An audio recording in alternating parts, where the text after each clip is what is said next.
Hi everyone, welcome to Mark's 900. I'm Mark and today we're going to talk about intercom systems. But as ever, all good things start in the kitchen. So what I'm going to talk about first of all is the sort of cheap version that you can buy, and there's also the slightly more expensive version. So starting with this one then, this particular model is a Fodsport MIS. And I bought this when it was just me and my mate that used to go out riding every weekend, and we kept in touch with each other on these.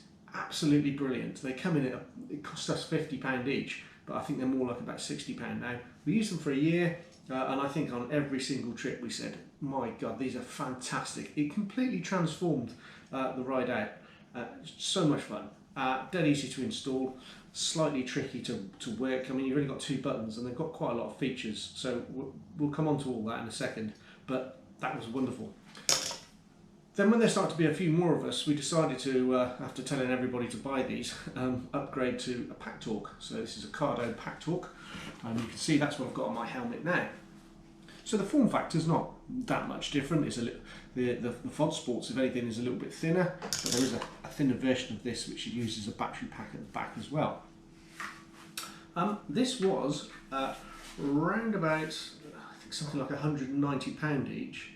So in rough sort of figures, it was 3 times as much as that one. So the question is it worth it? Well, this one, okay, you've got JBL speakers, which gives you much better sound quality. Well, in theory, but actually, if you're just listening to the radio or something like that, these are more than adequate, especially considering that you're on a motorbike. So yeah, sure, they've got really nice speaker systems.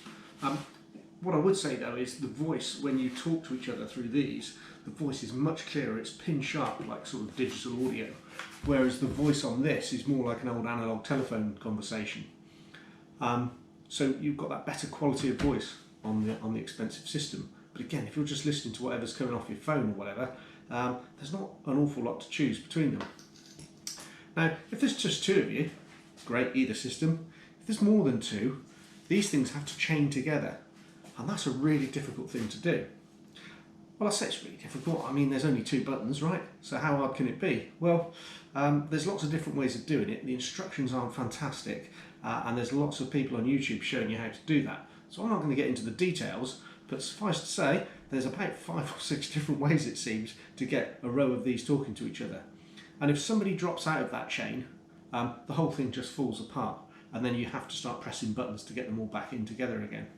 So it's a really awkward system to use if there's more than 2 people. This, on the other hand, has its own little protocol called DMC, I think it's Dynamic Mesh Configuration, and that enables up to 8 people to come into a mesh, talk to each other. You can leave the mesh, you can come back in, you can disappear for a year, you can come back, and you'll be part of the team again.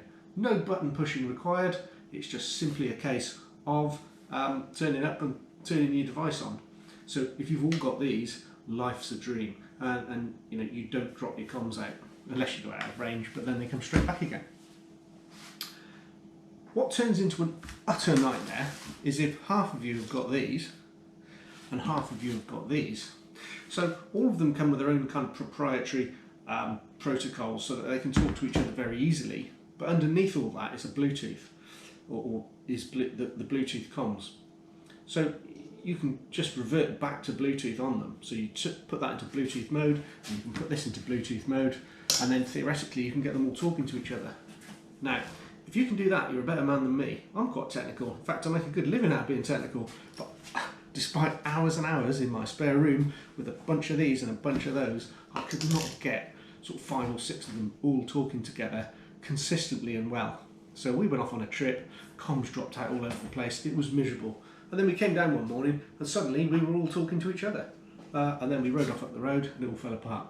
So really what I'm saying, my advice is, if it's just you, or just you and a pillion or a mate that's going out on a ride, these, fantastic value for money. You won't do any better. I mean, it's just great, and it does exactly what you need it to do. If there's more than 2, maybe more than 3, get these. And if you want to listen to the radio, get these. And if you're really wanting the best quality, get these. Do I think that's worth 3 times as much as that? Well, if there's a pack of you, absolutely yes. That would be my recommendation. If there was just 2 of you, then that one. So there you go. That is my experience of communication systems.